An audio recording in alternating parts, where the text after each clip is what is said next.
Jedi Survivor, the sequel to Jedi Fallen Order, was 4 years in the making, and good God who let them cook. And I'm not saying that in a bad way.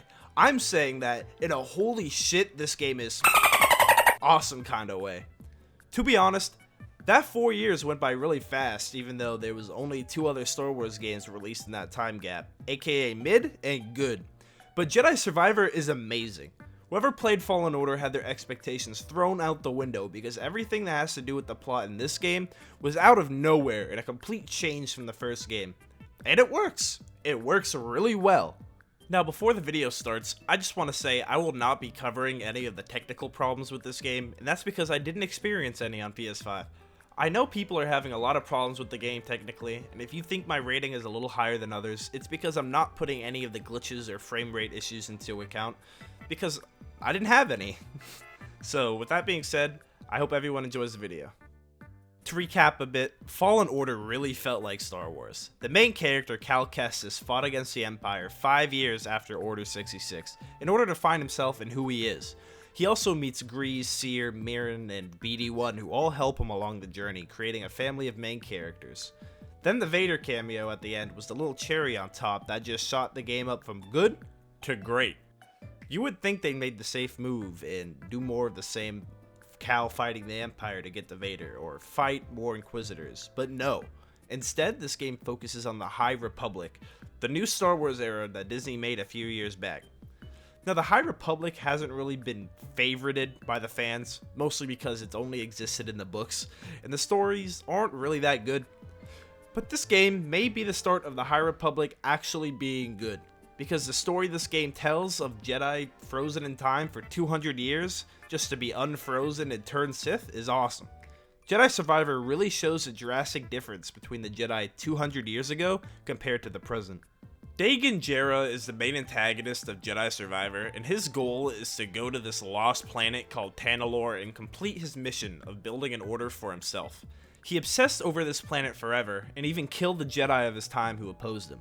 This obsession made him lose his way and drove him to the dark side. Now, this villain is a classic Star Wars villain.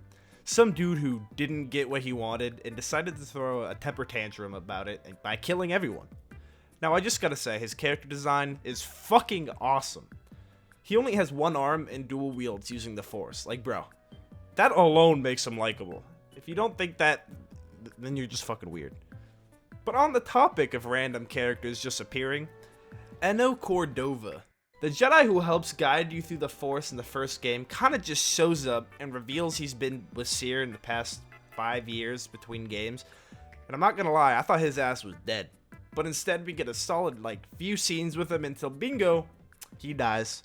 By none other than your friend Bode, who was introduced in the beginning of the game. At around the 3/4 mark in the game, my man Dagan Gera bites the dust and Bode takes the place as the main antagonist, which sticks to what this game has already done with being completely different to the first. Now, this was a good plot twist. While I guess it could have been predicted, it still caught me off guard. And what caught me even more off guard is that he reveals himself to have been a Jedi the whole time, which is a genuinely good plot twist. No dumb old villain coming back from the dead. It's a plot twist that genuinely catches you off guard and works. Bode's backstory is that he wants to create a better future for his daughter and isolate themselves on Tanalorr, which is why he betrays Cal and sells him out to the Empire. That's right, Bode becomes a complete dick. And it's not even towards Cal, he just becomes a dick to everyone, including his daughter. Completely 360ing from a likable character into an unlikable character. This betrayal also causes another awesome Darth Vader cameo, who sends an army to invade the crew on Jedha, which is definitely the best part of the game. Again, Vader is a badass, and you actually get to fight him this time around, not as Cal, but instead as Seer.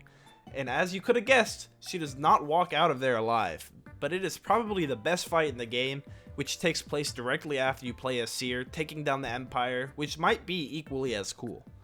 But Seer's deaths, as you could have guessed, pissed off Cal and has him face his fear of the dark side throughout the final act of the game. This is the cherry on top.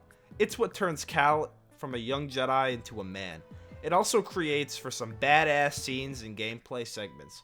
It allows the player to basically perform Order 66 on an Imperial base. Like, come on, who wouldn't like that? Now, at the end of the game, you finally get the Tanalorr, and that's where the final boss against Bode takes place.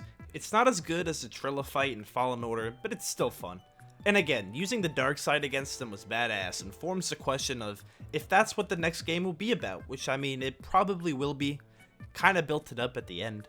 The story this time around actually has a lot of depth to it compared to Fallen Order, and decided to be its own thing. It became its own story that separates itself from the rest of the Star Wars universe, and I like it. It's a nice change for once instead of just fighting an army over and over.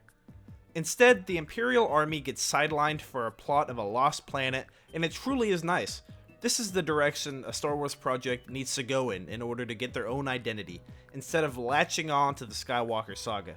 Fallen Order did that, but opened up the story to random possibilities with the ending, just asking what's next, which helped attach it into its own thing.